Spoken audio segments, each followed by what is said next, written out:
What's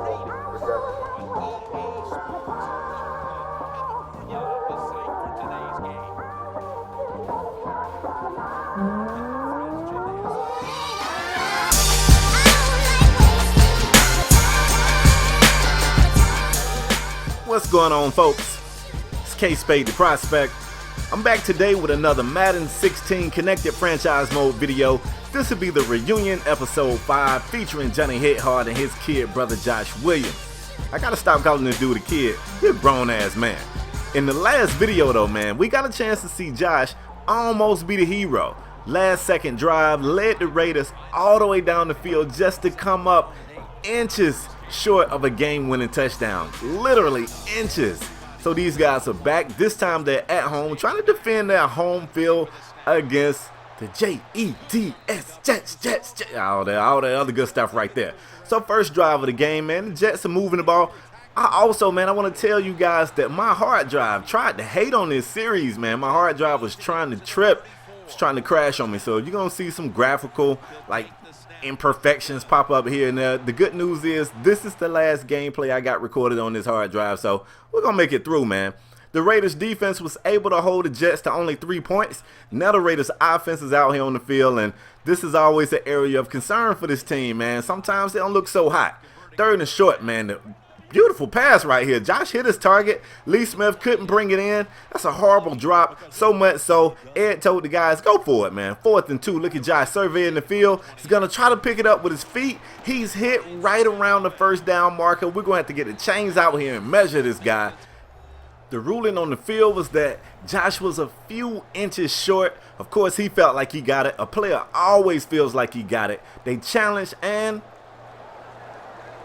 after review of the play, the ruling on the field stands. Gotta hate that one right there, man. The ruling is inches short. The Jets take over with great field position, but look at this right here. A group of Raiders got back there and hollered at fit. So that's a big-time sack on first down. We got an injury on the play. Wasn't sure who was injured at the time. It ended up being the defensive tackle Easley that we just signed, a free agent. He's got a torn labrum. He's going to miss the rest of this game. That's going to be costly for the Raiders. Third and forever. Fitz just barely getting that one off. It is intercepted by TJ Carey. Carey gets up. Look at that ill juke. He's getting back to the sideline, and that dude running like the police is behind him, man. You know, this is the Oakland Raiders, man. He's running like some of them Oaktown PD department folks back there behind him. Hell of a pick six. Great interception. I never seen anybody get to their feet that quick after hitting the ground. Here's another look at it. He was on the ground and he was like, boom, I'm out. And nobody was catching him. The juke was ill. The Raiders are on the board, but because of defense, like that offense still really ain't getting it done. The Jets offense back on the field. Fitz trying to get it going. You know, this guy right here can be surgical if he has time in the pocket, and the Raiders don't seem to be able to get enough pressure on him to slow him down, mainly because of the game plan they're running. Head coach Bowles got these guys out here throwing short routes. A few medium routes, but short routes ultimately. And look at this right here, man. That almost got ugly. The tight end breaking tackles almost got away from Johnny. Actually, he did, but he stepped out of bounds. Later in that drive, it's 3rd and 11. Fitz with time in the pocket again, and this one right here was almost intercepted by the linebacker Lofton. Big time play right there to break it up. And again, the Jets are gonna have to get out of here with 3. Look at Bowles. He ain't happy.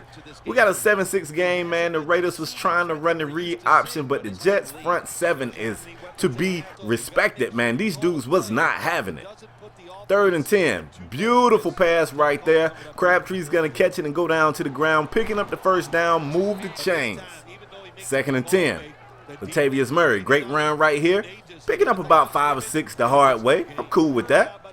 3rd and 6 in that drive. Josh surveying the field. Really, everyone was covered. Josh goes with a pass that I probably wouldn't have thrown. Can't get it to go. They have to punt it off, yo. It's less than 2 minutes to go in the first half. The Jets had the ball again. They're buried kind of deep in their own territory. They got a long field to go, and hopefully the Raiders defense can continue to play as well as they played so far. The screen right here, though, somebody got pancaked over there, and Ivory had the entire field and the presence of mind to get out of bounds to preserve a timeout right there. Fitz, 8 of 11, 113 yards, man, just dinking these Raiders to sleep out here. Here's another 3-yard pass play. I see what you're doing out here, Jets. I see what you're doing. 3rd and 5, yo. Less than a minute to go. They're going no huddle. Jets want to try to get in field goal range for another score. That's a great catch by Brandon Marshall, but they would be short of the first down marker. These teams go into the half at a 7-6, come back in the 3rd quarter, and Coach Ed Reed has benched Josh Williams. You heard me correctly, man. Coach Ed Reed has benched the young quarterback. And so far, man, Derek Carr ain't looking much better, man. Gutsy call to go for it. Putting the defense in an awful situation, man. They got to cut that mess out. And a few plays later, look at this right here. Chris Ivory right there on the 2-yard line. It's only a couple of plays later before these guys do this right here. Ooh, Decker going up with a big-time catch. I thought it was Wayne Krebeck for a minute, man. C.O. Moore was out there. It was absolutely nothing he could do. You see Khalil Mack expressing his displeasure of the play. And, you know, you got to tell the linebacker, a linebacker on a wide receiver, that's going to get you toasted every time. But you got to get your head around and find the football, young man.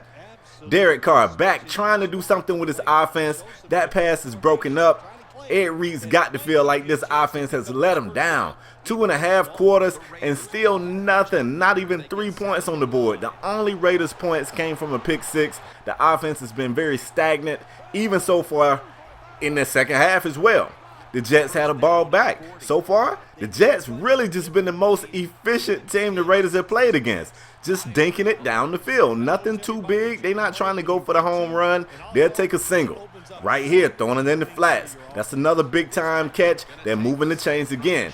Now, they are close to being in the red zone before a big-time sack puts them back. It's 3rd and 17. That's a beautiful defensive play right there. Khalil Mack getting a hand in there to break that pass up. And look at this. The play-action pass. Derek Carr has time in the pocket. Throws a deep pass over the top of the zone. That's Rod Streeter out there with no one to catch him. He gets in the end zone for the first score for the Raiders offense. It took a long time. Derek Carr now 1 of 2, hooking up with Rod Streeter on the deep 80-yard touchdown reception. And finally, the Raiders have shown up to play some football. This is what we was hoping to see. Streeter in the slot, man, it looked like a cover 3 zone. He got back behind the safety. The Raiders decided to go for 2 to tie it up right here, and Crabtree had the ball, hit him in the hands. Couldn't bring it in. Maybe that dude truly is mediocre. Still, 15-13 game. It's the 3rd quarter, man, so it's not panic time yet. The game is really close, though. All of these plays right here are really going to be big, and the defense is shutting Ivory down right here. He's had a few big runs, nothing right here. That's the future Hall of Famer right there, Charles Woodson, coming up with a big-time stop. 2nd and 13. They're going back to Brandon Marshall. This dude here is a beast, man. 2 Raiders defenders out there. They can't break up the pass, and he's kind of playing to the crowd a little bit right there. 1st and 10. Fitz. Get one out in the flats. That's Johnny hit hard trying to put the hat on the guy. That dude is much bigger than Johnny. Johnny's still going to try to put the hat on him, man. That's what he do. 2nd and short right here. Fitz. It's a lot of passes for the Jets offense, yo. And again, just dinking it down in the flats. Like, this offense right here, it really is tough to stop. Because, I mean, a lot of times, if you try to play zone, it's underneath the zone. And if you play man, he's throwing it before you even get over to the receiver. So it's a real efficient offense. It's a pain to stop for the Raiders defense right now. 3rd and 9 in the red zone from about the 15-yard line. They're going to try to run it. The Raiders ain't having that running game, though. You're going to have to put it in the air. That was 3rd down, so it's 4th and 9. Of course, the Jets put 3 more points on the board. 18-13 is the count, and Derek Carr is slinging the football down the field right there. You can see at first he was dejected after seeing that pass not be caught, but the refs say, hold up, flag on the play. Pass interference against Antonio Cromartie. That's a big-time flag. The Raiders get an automatic 1st down, and they're close to the middle of the field. They want to do work. Crabtree right there. Nice little catch. Derek Carr is actually trying to lead these guys, man. On 3rd and inches, Marcel Reese gets across the line to keep the 1st down. Let's go, man. 3rd and short. They go 5 wide. Lee Smith, the guy who dropped the pass that Josh Williams put right in his pocket, comes up with a big-time catch for him there. Hey, conspiracy? Maybe Lee Smith likes Derek Carr better, and Derek Carr picking up the 1st with his feet. He took a big hit at the end of that play, but he was able to hold on to the football. 1st and goal, and look at this right here, man. Derek Carr hooks up with Lee Smith for the game winning game-sealing touchdown on the last drive. This is 2 weeks in a row we've seen this team fight it out, and it comes down to the last drive of the game. And right about now, Derek Carr is looking like the hero. Then again, I'm looking at Lee Smith kind of sideways, man. So the story that I want to bring to you guys is starting to unfold. We really got a conspiracy going on out here in Oakland. But for today, the Raiders are victorious, man. They finna go get some ice creams or something. I don't know what the Raiders do when they win. But that's all I got for today's episode, man. Hope you guys enjoyed it. I'm out next time, y'all. Peace.